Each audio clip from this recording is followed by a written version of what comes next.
Ambassador,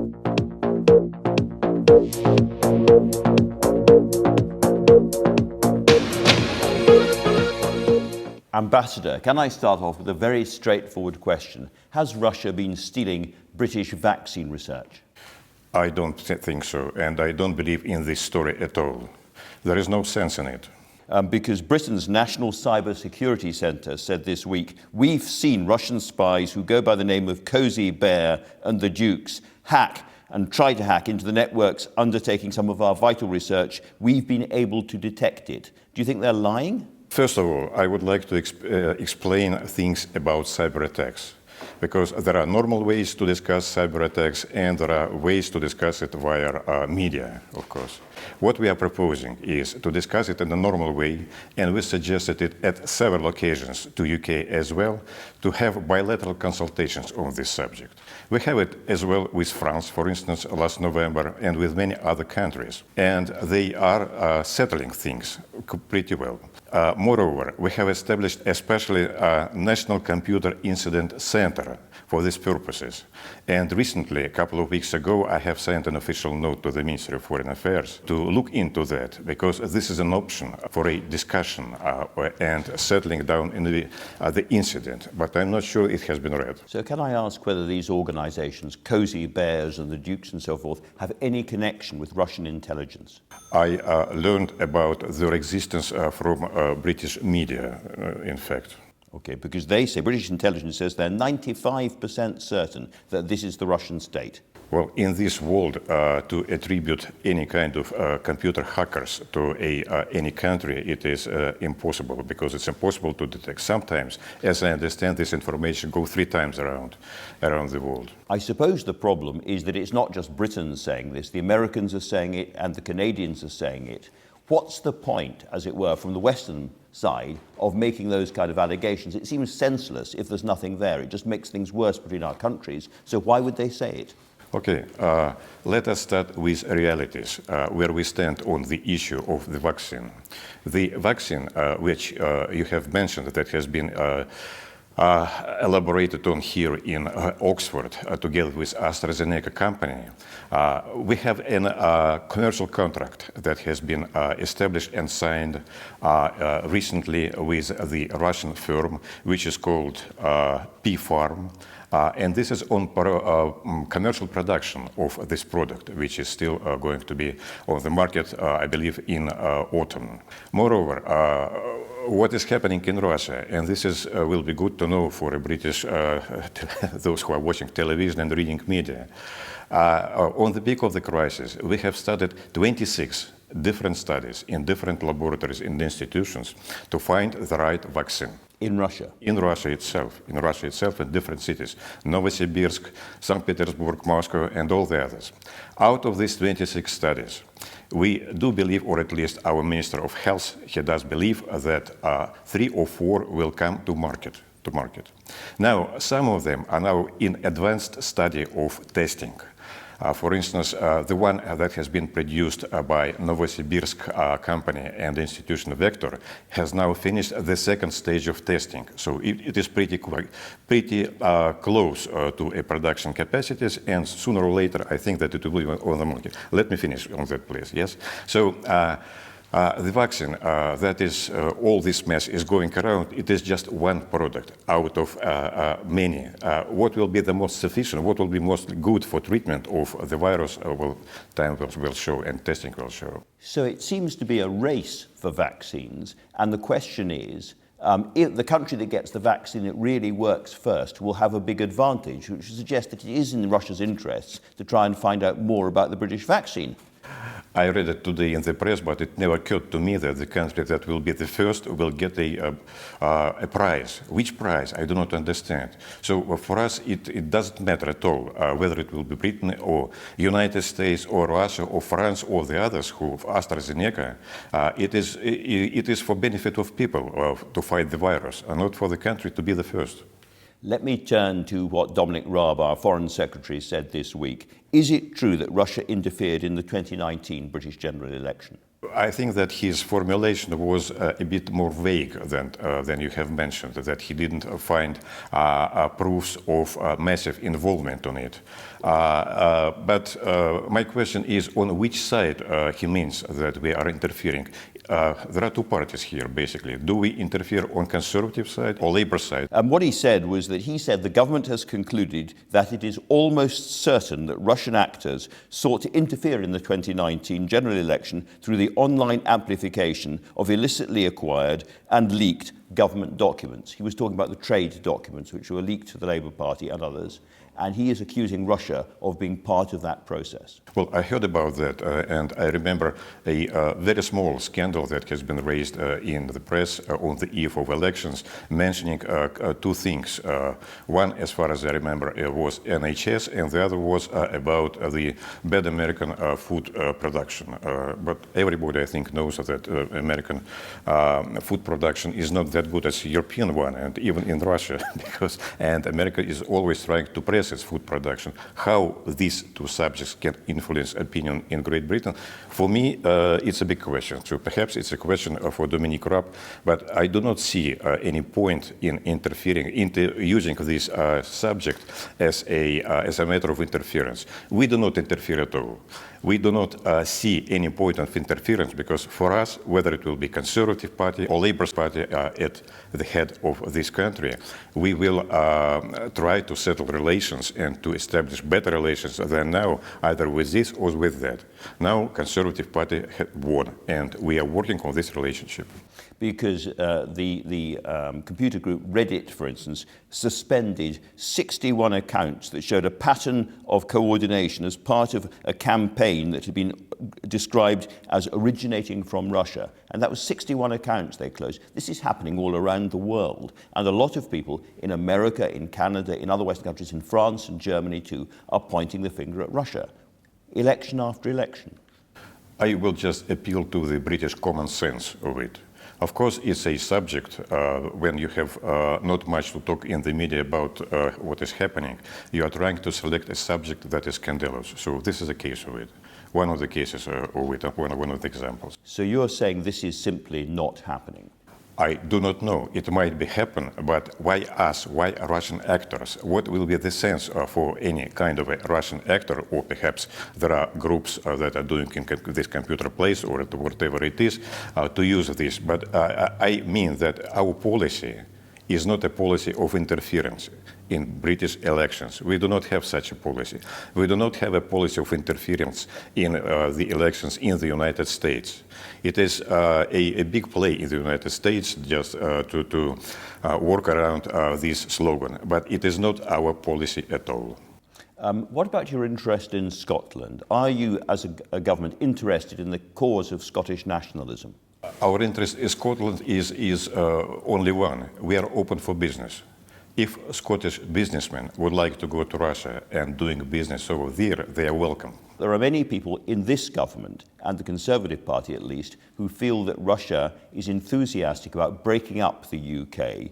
And if that happened, of course, Britain would lose her permanent seat on the UN Security Council and a lot of influence, and that this is part of Russia trying to break up the United Kingdom.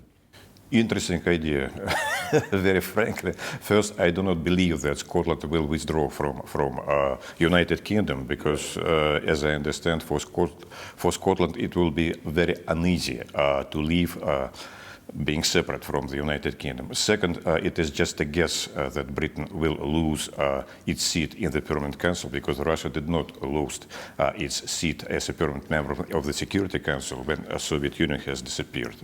We were continued this line. So I wish to Britain to be member of the Security Council forever it is. The Foreign Secretary has made various allegations about Russia over the last few days. Have you spoken to him or any other member of the British government? No, I have only 5 minutes with your Foreign Secretary, Minister Raab, and it was during New Year reception before the New Year. My senior members of the Foreign Service, those are normal my partners. But I hope in the future I will have a chance to speak only to Mr. Raab and as well as to your Prime Minister. Let me turn to what has perhaps been the biggest story between our two countries recently. Did you watch the BBC series The Salisbury Poisonings? I saw part of them. They are so dull, I'm afraid, that I couldn't stand until the end of the first series. But my colleagues have seen, and then later on they told me about it. So the UK says it's got evidence to charge two men, alleged members of the Russian military intelligence unit. Do you know where they are now? I have no idea. As others, I have seen only once the televised interviews by these two men when they have denied what has happened. So I've spoken to many of your colleagues about this over the last month and so, few months. But one of the reasons that many people in Britain suspect that Russia was definitely involved in the Novichok poisonings is what President Putin himself has said. He was asked by the Financial Times last year about this, and he said, "Treason is the gravest crime possible, and traitors must be punished. I'm not saying the Salisbury incident is the way to do it, but traitors must be punished." And he then said of Mr. Skripal is a traitor to the homeland. He is simply a scumbag. I do not want deeper into this story because we decided with you what a scope of the interview this will take. But anyway, I'll tell you, we still do not know what has happened in reality. We know that something happened, then British government felt insulted. And then we're asking what has happened, but British government do not want to disclose what is happening. So as for us, it is easy. We are prepared to turn the page, and we are prepared to do business with Britain, to open once again committees on investment that we have had, committee on energy what we have had, and to conduct normal relations.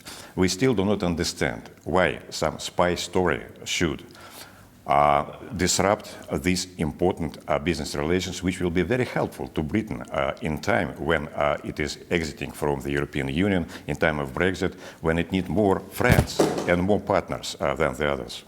Can I ask you one more thing about the Salisbury incident, which is that the daughter of Dawn Sturgis, who was the woman who died there, is trying to get the inquiry widened to look at all sorts of international aspects of that. If she's successful, would you go and give evidence, or if you're not the right person, would you ensure that somebody from the Russian state is able to give evidence at the coroner's hearing? This question belongs to those who are competent in it, to lawyers and to appropriate authorities. I'm an ambassador here. I'm here for improving of relations.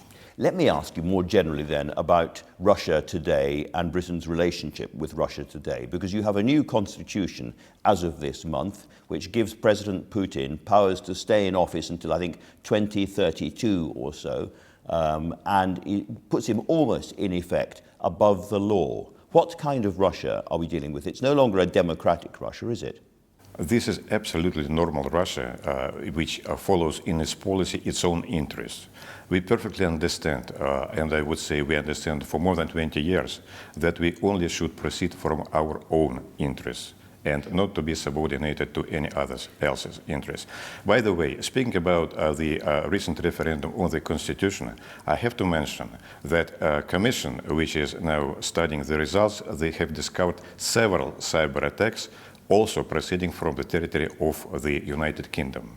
But we do not accuse the United Kingdom of that what has happened. So you're saying the UK was involved in trying to interfere in Russian elections or referendum? I just said we are not accusing the United Kingdom as a state really? For interference in the referendum. This is not elections, a referendum. But also we detected that some of these cyber attacks have come from the territory of the United Kingdom. So we're now in a situation where both sides are accusing the other, and in particular where the United Kingdom has accused Russia, called out Russia, of two sets of quite serious allegations about cyber attacks or espionage, and has also banned from British soil 25 Russian citizens. Russia has said that you will retaliate. What do you mean by retaliation? No, we retaliated because the similar number of 25 British diplomats and officers has been sent out of Russia. We do not send, we are not retaliating, we are reciprocating. But we are reciprocating diplomatically. We suggest diplomatic way of settling these things, as I said. But going beyond the expulsions, the Russian government said on Thursday, "We would like to state that any unfriendly actions against Russia will not be left without a proper and adequate response. What is a proper and adequate response? You referred to the last week's Magnitsky law that has been a here issue. This is a totally different thing.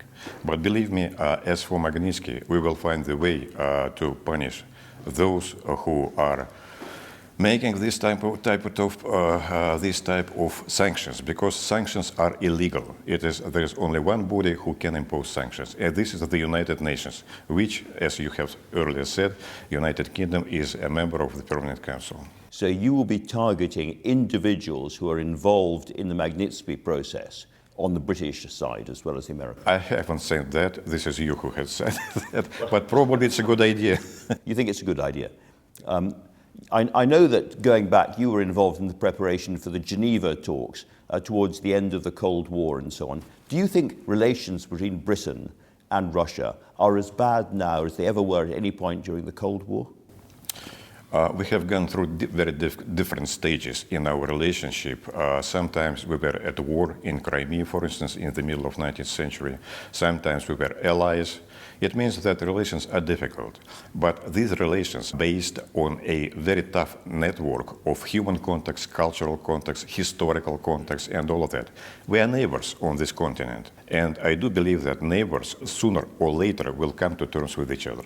Are you worried about what's going to be revealed in the Intelligence and Security report next week? There's a big report by Parliament about Russian involvement in the Brexit referendum and subsequent political events.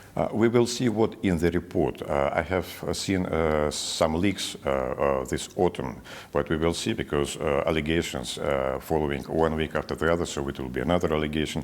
If it will be some piece of truth in it or some piece of interest for us, then of course we are going to discuss this. So far, I do not know. One more question. I can ask you one more thing about the involvement of the UK in interfering in the Russian referendum. Is there anything more that you can tell us about that? No, there is a commission that is working now on that, on a different, a commission established inside Moscow, mainly by the parliament, because they are also analyzing different interferences. So at the moment, I do not know anything more about that. They have named... Specific allegation against British actors? No, I said UK territory. Well, this is totally different, because, as I said earlier, this thing can 3 times turn around the world, and then you are getting it from Singapore or from Malaysia or from whatever it is, but we do not attribute it to anybody so far, but we continue investigating these matters. Great, that was very interesting. Thank you so much. Thank you very much. I'm sorry. Very good questions. I understand, it's a style of BBC. Usually I'm not for the first time being treated by BBC in such a way. Well.